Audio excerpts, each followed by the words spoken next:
Okay, so first of all, I'd like to thank the organizers for inviting me to give this talk.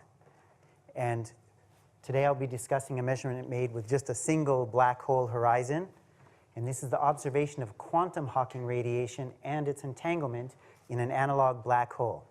And this is the world's first and only observation of spontaneous Hawking radiation in any system. So this work builds upon a rich theoretical history, starting with Jacob Bekenstein, who pointed out that a black hole should have both entropy and temperature. Then Stephen Hawking predicted that the black hole should radiate at the very temperature predicted by Bekenstein. And in making this prediction, Hawking combined general relativity with quantum field theory. So this prediction is considered a first step towards achieving a theory of quantum gravity. Now, the difficulty in verifying Hawking's calculation is that the Hawking temperature should be exceedingly low. As we heard, for a black hole of a few solar masses, the Hawking temperature should be less than a microkelvin. But for smaller black holes, the Hawking temperature should be higher. So perhaps one could find a very small black hole, perhaps in the primordial black holes created in the early universe, might somehow be found, or maybe at the LHC, black holes might be created. And these small black holes, since the wavelength of the Hawking radiation is on the order of the diameter of the black hole, a smaller black hole has a higher Hawking temperature.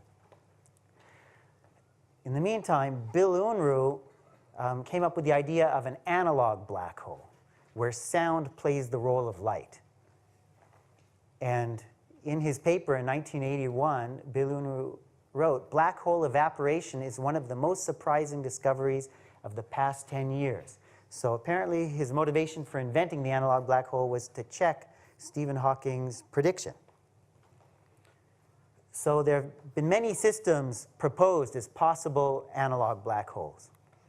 Bose-Einstein condensates, superfluid helium-3, electromagnetic waveguides, ultra-cold fermions, rings of trapped ions, light in a nonlinear liquid, exciton-polariton condensates, and magnons in a magnetic wire.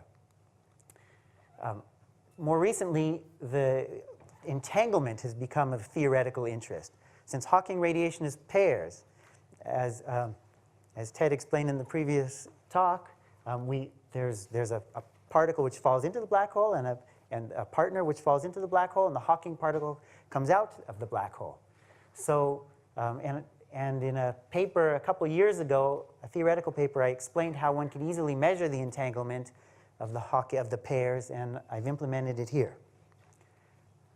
So on the experimental side, my group has been studying this problem and only this problem since 2009, and we've made a systematic study developing all of the various techniques we needed to create analog black holes and to observe and create small numbers of phonons.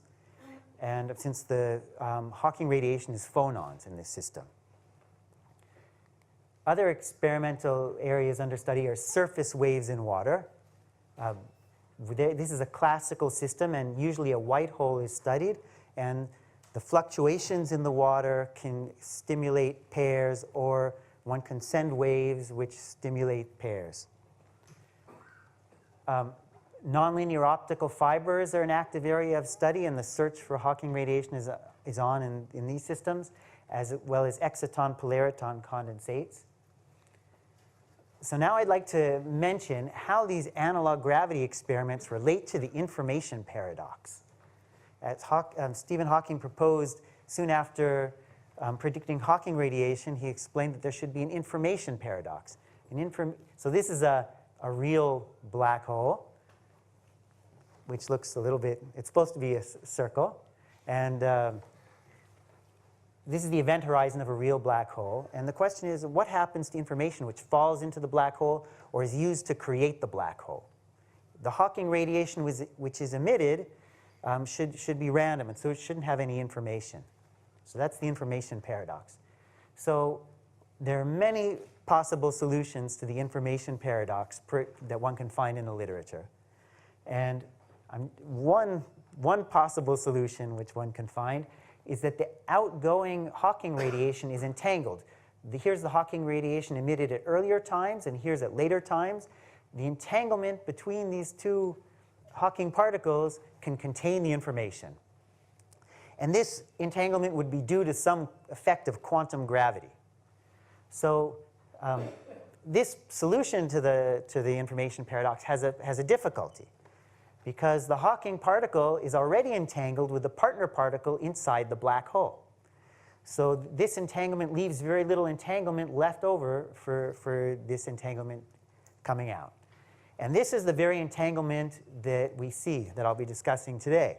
So the fact that we see this entanglement shows that there really is a problem of information loss, which makes difficulty for this solution to the problem of information loss. So, so in general, Hawking radiation, here's the black hole, as I mentioned. Here's a photon moving away from the black hole. It has positive frequency and positive energy, as similar to the photons all around us. However, this photon inside the black hole has negative frequency and negative energy. So one can then imagine a pair of these photons with zero total energy. And so these pairs can be created from nothing, spontaneously. Since they have zero energy, one doesn't need a source of energy to create these pairs. And so that's the Hawking radiation. And so there's a Hawking particle and the partner particle. And Hawking predicted a thermal distribution of these pairs. It's not just one frequency, it's a thermal distribution. So here's the analog black hole. This is a Bose-Einstein condensate. This is a 1D system, and the whitish region is high density. And over here, the grayish region is low density. So, and this Bose-Einstein condensate is flowing from left to right. So here, the flow is slow, it's subsonic, and here the flow is supersonic. So if we look at a phonon here on the supersonic side, which is directed against the flow in the co-moving frame with the fluid, due to the supersonic flow in the lab frame, it's falling back. It's unable to move forward and reach the analog of the horizon. So this is analogous to a photon inside of a black hole. And one can show that this phonon has such a big Doppler shift that the frequency is negative and the energy is negative. So, and now if we look at a phonon on this side, it can move forward against this subsonic flow, and it has positive frequency and positive energy. So again, we could have a pair of these phonons with zero total energy. And we would like for these pairs to be created by the vacuum fluctuations. So let's think about what the vacuum fluctuations are in a Bose-Einstein condensate. So here's a picture of a Bose-Einstein condensate with phonons. These lines here, this wave are phonons. So this is not vacuum, because when we say vacuum in this context, we're referring to phonon vacuum. And this image was taken in one of our works where we were working up to observing Hawking radiation, where we learned how to create and observe small numbers of phonons. Now here's a picture of a BEC with no phonons. So this is vacuum. And one can ask, well, where are the vacuum fluctuations? This BEC has some smooth macroscopic wave function. So where are the vacuum fluctuations? Well, if we look very closely at this BEC, we see that it's composed of point-like atoms, with basically an infinite density on top of one of the atoms and zero density in between the atoms. And there's a different configuration of these atoms for each realization of the experiment, and these are the vacuum fluctuations. And this is certainly true regardless of whether there are phonons in the BEC. So we're looking for the creation of these pairs, these Hawking pairs, caused by the quantum vacuum fluctuations. So how does one see these pairs? The Hawking radiation should be some very weak density fluctuations on top of this smooth background, and it should be some thermal distribution of these density fluctuations. It's been proposed in the literature that one can observe this by studying the correlation function. So we consider 2 points, x and x prime, one outside the black hole and x prime inside the black hole. And this horizon here should be emitting pairs in both the Hawking particle coming out and the partner falling in. So if one looks equal propagation times from the horizon, there should be correlations due to the pairs. And this is true if the points are close together or if the points are farther apart, the pair of points, as long as they're equal times from the horizon. So if we could plot x versus x prime, plot the correlation function in the x prime plane, and we see this band, this correlation feature. Each point along this band is a pair of points, x prime, which are equal propagation times from the horizon. So this band is how we observe the Hawking radiation. Now, to create the sonic black hole, we use a waterfall potential. So one can say that the condensate is flowing from the left, pours over this step potential, and gets accelerated to supersonic speeds. And how do we create this potential? It's created by this laser beam. So this is a laser beam coming out of this. It's a blue detuned laser beam relative to the atomic resonance, which implies that it's a repulsive potential. The atoms feel this laser beam creates a repulsive potential. So this is an elliptical shaped laser beam coming out at us, and it's been cut in half by a knife edge and then imaged onto the condensate. So there's a steep transition from the light to the dark, and that creates this potential drop. Now and then this laser beam is moved at a constant speed to the left. It's useful to consider the reference frame where the laser beam is stationary, meaning the horizon is stationary, and the condensate is flowing from left to right. So then in that reference frame, the condensate is coming from the left, it's moving right, pours over the potential, and gets accelerated to supersonic speeds. So in addition to this laser beam, we need to image the condensate. So there's another laser beam coming from below, and it's imaged by this, the condensate is imaged by this high-resolution optics. And the condensate, due to its index of refraction, puts a phase shift on this beam, and that's what's imaged. Furthermore, there's another laser beam coming from here, which traps the atoms into this tube-like volume. This is a red detuned laser beam, so it attracts the atoms into this volume. And however, we would like low density because it enhances the signal of the Hawking radiation. So this laser beam, to create the low density, this laser beam must be very weak. It's much too weak to support the atoms against gravity. It can only support the atoms, cancel about 10% of gravity. So there's a magnetic field gradient which cancels gravity. So here are some experimental numbers. Here on outside the black hole, the speed of sound is 0.57 millimeters per second, and the flow velocity is 0.24 millimeters per second. So this is subsonic flow. Over here, inside the black hole, the speed of sound is 0.25 millimeters per second, and the flow velocity is 1.02 millimeters per second. So it's very much supersonic on this side. And we can see that this is a 1D system, since the trap frequency, confining the atoms in the radial direction, is 140 hertz, whereas the typical interaction energy of the condensate is 70 hertz. So the radial degree of freedom is frozen out. Furthermore, we can show that, that this system is phase coherent over a length scale much longer than the length of the system, even though it has been predicted that even if the system were not phase coherent, one could still see Hawking radiation.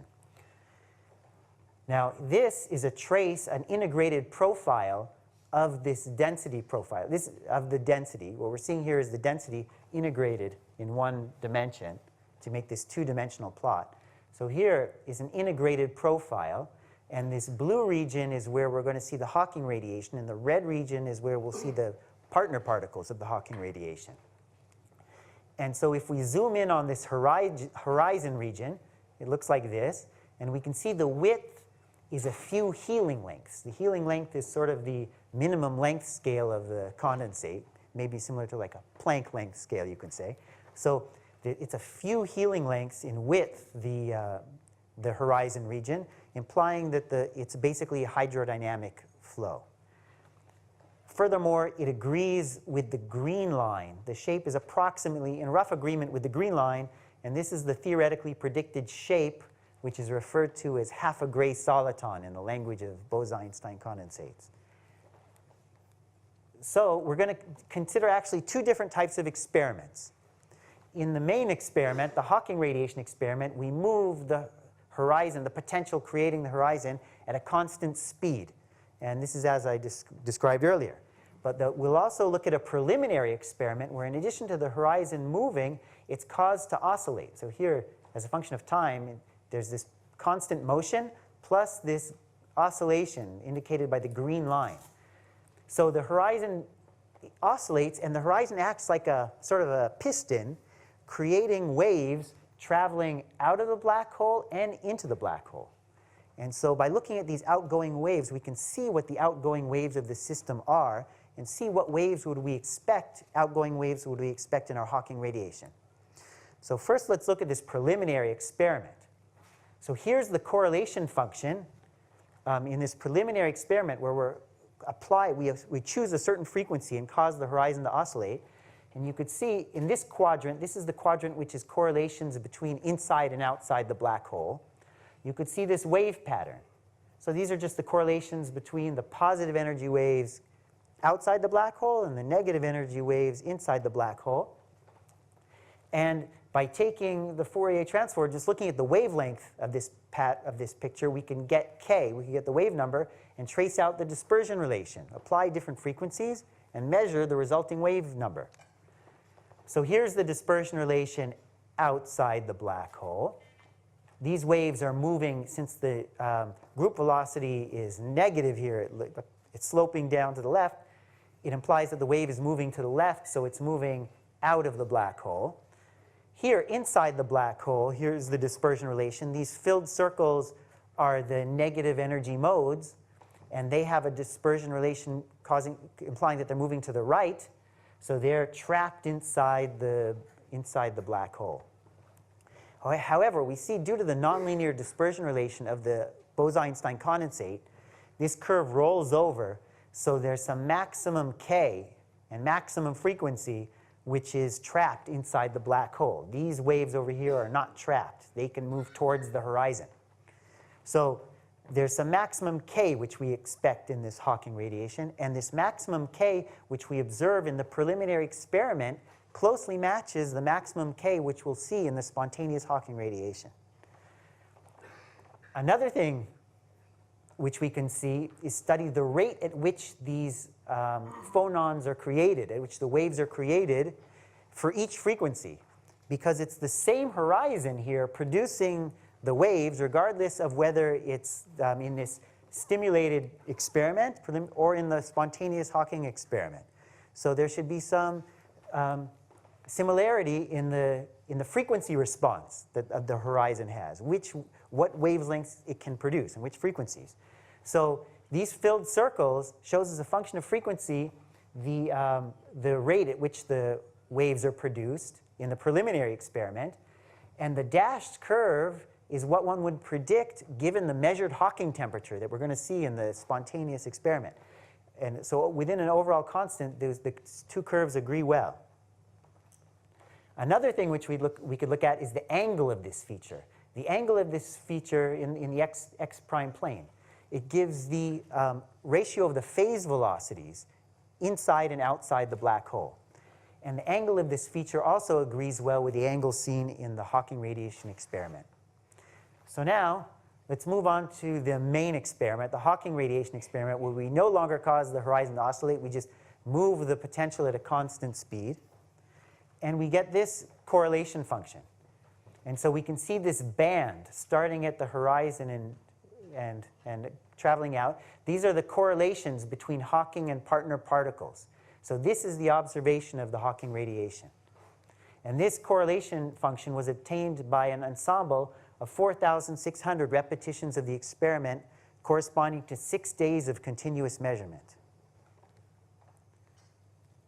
So one thing we can notice about this feature, is that it has a profile which is, it has some finite profile. So here's the profile of it, obtained by integrating along lines parallel to the feature. So here's its profile, and it's sort of similar to a Gaussian. And so this finite area that it has, one can show that that implies a broad K distribution. It implies a thermal distribution, that the population goes like 1 over omega for small omega. So we can compare with simulation. So here's a simulation, and it looks numerical simulation. It looks similar to the experiment. And the profile also looks similar. And but in the simulation has these bands. These are an artifact due to the way that we introduced the fluctuations into the simulation. And these fluctuations are introduced into the simulation well after the creation of the horizon. So this shows that this Hawking radiation is a stationary effect. It's not related to the creation of the horizon, the time-dependent creation of the horizon. So we can also extract the population of the Hawking radiation. So we look in this blue region, and we compute the power spectrum of the fluctuations in this region. And this is using a technique which we developed working up to observing Hawking radiation. So this power spectrum of fluctuations is proportional to the population plus 1, where these are the quantum fluctuations. So we can extract this population. So here's the power spectrum which we measure, the solid curve. And the first thing that one might notice about this power spectrum is that it slopes downward from right to left. And this is a sign of quantum fluctuations, since a thermal spectrum, as you go to lower energy, has more and more fluctuations, like a Planck distribution. And so here, this zero curve is the pure quantum fluctuations. And the difference between the measurement and the zero curve gives the population. So here's the population which is extracted. And it fits well with this Planck distribution indicated by the dashed curve. And the extracted temperature is 0.36 mc squared, where c is the speed of sound, or 1.2 nanokelvin. So that's our measured Hawking temperature. Now, I'd now like to explain how we measure the entanglement. So using this very same correlation function, this is a position space observation of the correlations. We can simply take the Fourier transform of this picture and get a momentum space observation of the correlations. And that corresponds to this product of operators here. So this ensemble average. This is an annihilation operator for a Hawking particle, and this is annihilation operator for a partner particle. So by taking the Fourier transform of this profile, of this correlation feature along the x double prime direction, we get this product of operators. Once we have this, we can plug into this, this criterion, non-separability criterion, which one can find in the literature, which shows that if these correlations are stronger than the populations, then this delta becomes negative, and one has, and this corresponds to non-separability or entanglement.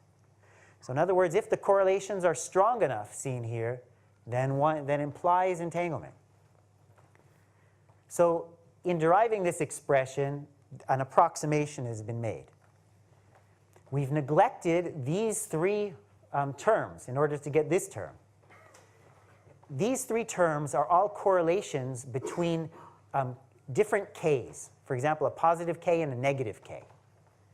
We can see that these waves have different frequencies. So here, if we look, here's a positive k, and here's a positive k partner particle. These have the same frequencies. However, this wave with negative k, due to the Doppler shift, since this is a flowing condensate, this wave with negative k has a different frequency from this k, so it has a different frequency from the partner. So these are all, each of these terms is correlations between waves of different frequency. And it's difficult to think in this system what would cause correlations between waves of different frequencies. So we can, Hawking radiation certainly wouldn't. And so we can safely neglect these terms. In fact, in a recent theoretical paper, it's been shown that, that in a stationary system, then they vanish exactly, these correlations between waves of different frequencies. So in other words, this method of measuring entanglement is not a general method for measuring entanglement in a system. We've taken advantage of the type of system that it's an inhomogeneous flowing condensate. Furthermore, one might like to measure non-commuting observables to measure entanglement. So we can see that these correlations don't commute with the populations. So these are the non-commuting observables, although it's been recently been shown that one can measure entanglement even without non-commuting observables. So we might want to check, we can check that this method of measuring entanglement works in a case that we know well, which is the hydrodynamic approximation, which is in strict analogy with a real black hole. So in this case, let's first apply the technique. We have the correlation function, which is calculated in the hydrodynamic approximation. We take the profile of it along the x double prime direction. Then we take the Fourier transform squared, and we get this solid curve. We then can compare it with the populations, and here's the populations, the dashed curve. We see that the correlations, for every frequency, the correlations are above the populations. So this mean implies entanglement at all frequencies in this hydrodynamic approximation. Now let's see what we would predict from the usual calculation of Hawking radiation. So here we have the Bogolubov transformation for the Hawking particles and the partner particles, where beta here that appears, beta squared is given by the Planck distribution, and alpha squared is beta squared plus 1. We can plug this Bogolubov transformation into this expression, and we immediately find that it's given by alpha squared beta squared. This curve here is exactly alpha squared beta squared. So our technique worked of taking the Fourier transform of the correlation function gives us exactly alpha squared beta squared as we would expect. Furthermore, the strength of these correlations, are limited by the Heisenberg uncertainty principle. They can't be greater than beta squared plus 1 beta squared. And so you can see where alpha squared beta squared is beta squared plus 1 beta squared. So we're exactly at the Heisenberg limit. So this implies that we have maximal entanglement at all frequencies in the sense that it's limited by the Heisenberg uncertainty principle. So let's apply this to the experiment. Here's the profile of this correlation feature. We want to take its Fourier transform squared. So here's its Fourier transform squared. And here's the measured population, the dashed curve. And we see that the solid curve is above the dashed curve for a broad range of k's. So this corresponds to the entanglement, every place where the solid curve is above the dashed curve. And here we can take the difference between the solid curve and the dashed curve as shown here. And so this is minus delta here. And so any place where this is positive corresponds to entanglement. We also see that these correlations end exactly here at k max. K max was the maximum k seen in the preliminary experiment. So we see the correlations end where we would expect that they would. Furthermore, we can see that there's this light gray curve. This is the Heisenberg limit. And we can see that the agreement between the correlations and this Heisenberg limit for the highest k's, implying we have approximately maximal entanglement here at the very highest k's. But then as k drops down, we're much lower than the gray curve. So we have much less than maximal entanglement. Furthermore, the agreement here with the Heisenberg limit implies, since the Heisenberg limit was computed by a Planck distribution, the agreement here implies approximately a thermal distribution up here at the highest k's. And here's the numerical simulation which qualitatively agrees with the measurement. So we can make a statistical analysis for how robust is this observation of entanglement. So we could consider two possibilities. One, perhaps this measured population is really much warmer. It's really way over here at 2.7 nanokelvin, in which case the population would no longer be below these correlations. However, if we look at the measured power spectrum, we see that the 2.7 nanokelvin is ruled out by the measurement by many sigma. Another case we could consider is perhaps these correlations, this spectrum of correlations, is actually much narrower due to noise. So that would imply, since this is the Fourier transform of this band, it would imply that this band is actually much wider. It appears to be, to the eye, to be narrow, but maybe it's actually much wider. So here's the profile of this band. With the statistical error bars on the band, it's, the width is determined plus or minus 16%, but it would need to be wider by 90% in order to bring this curve all the way over to here. So the entanglement is confirmed with a significance of 5.7 standard deviations. So in conclusion, quantum Hawking radiation is observed. The Hawking radiation is observed through the correlations between the Hawking and partner particles. The quantum nature of the Hawking radiation is verified by observing the entanglement between the pairs. And the experiment is well within the quantum regime characterized by entanglement and spontaneous emission, since the 1.2 nanokelvin measured Hawking temperature is much less than the 2.7 nanokelvin limit, which we saw. The measurement shows maximal entanglement at the highest energies and no entanglement at the lowest energies. Thermal behavior was seen at the very low energies as well as at the very high energies. The preliminary experiment verifies the Hawking temperature by the rate at which the particles are created in the preliminary experiment. It also verifies the ratio of the Hawking partner phase velocities due to the angle of the correlation feature in the XX prime plane. And it also verifies the width of the Hawking partner correlation feature by means of that maximum K. Both experiments had the same maximum K. The simulation verifies the approximately stationary background on which the Hawking radiation occurs, as well as the width of the Hawking partner correlation feature by that maximum K. So what are the implications here for real gravity? What have we learned about real black holes by this measurement? Firstly, we've learned that black hole thermodynamics is verified experimentally, at least in the analog sense, since an analog black hole does radiate, and this confirms Hawking's calculation. The Hawking partner pairs are entangled. We're seen to be entangled, and this confirms an important element in this discussion of information loss, because as I mentioned earlier, it limits the outgoing information available. Thank you.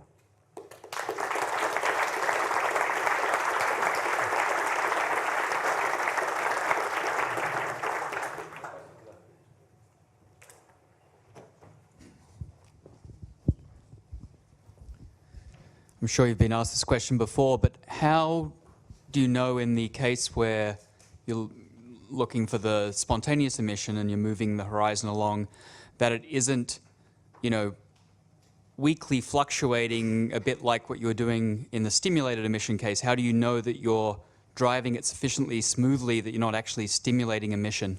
I see. Well, potential movement. The stimulated emission would not be entangled. So that's how you know that it's spontaneous. Okay.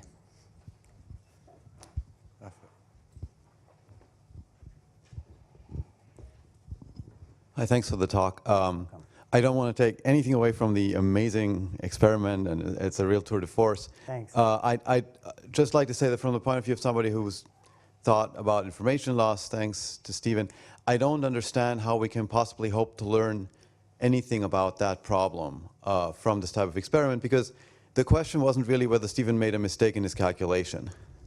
The question is which equations describe the system correctly. So it seems to me that this tests that, you know, non-relativistic quantum field theory describes this condensed matter system correctly. If it does, this had to work. You know, the only thing you could have discovered is that that's not true, which would have been extremely surprising given that we've already applied that theory to those systems extensively. But there's a key element that's missing in the analog black holes, which is that they don't evaporate, they don't disappear.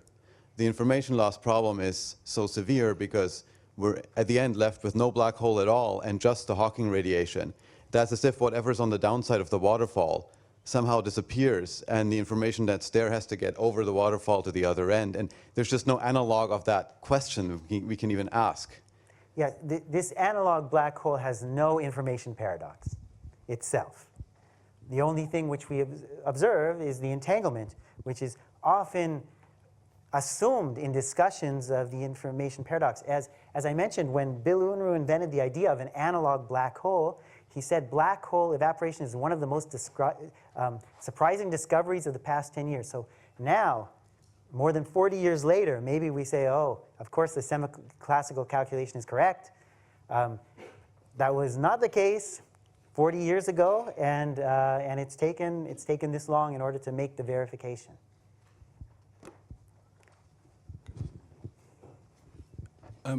So I guess in this case, you're just measuring commuting observables, and then you're making some assumptions to kind of infer what would happen if you measured non-commuting observables.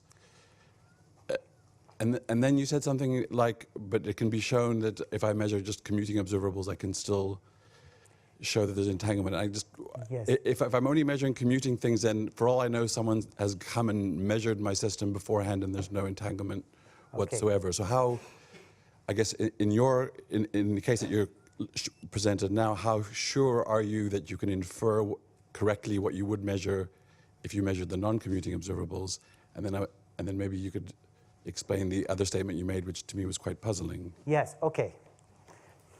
So, first of all, that one sentence that I threw out quickly, that one can make a measurement with non-commuting observable, measure entanglement by non-commuting observables. This is in Renaud Parentani's paper, and he's discussing a different system. He's not discussing, so I was just saying in principle, one does not, okay, but that's something not related to this exactly, making the measurement with non-commuting observables. For this system, as I make the measurement by using commuting observables plus the assumption. And the assumption is I say that there's no correlations between waves of different frequency. So yes, there is an assumption. How sure am I of that? So the only question is, how sure am I of my assumption? And I could certainly not think of any mechanism that would do such a thing in my Bose-Einstein condensate. And furthermore, there is a proof that if the system were perfectly stationary, then they would identically vanish. That's another piece of evidence. So those are what I base my assumption on.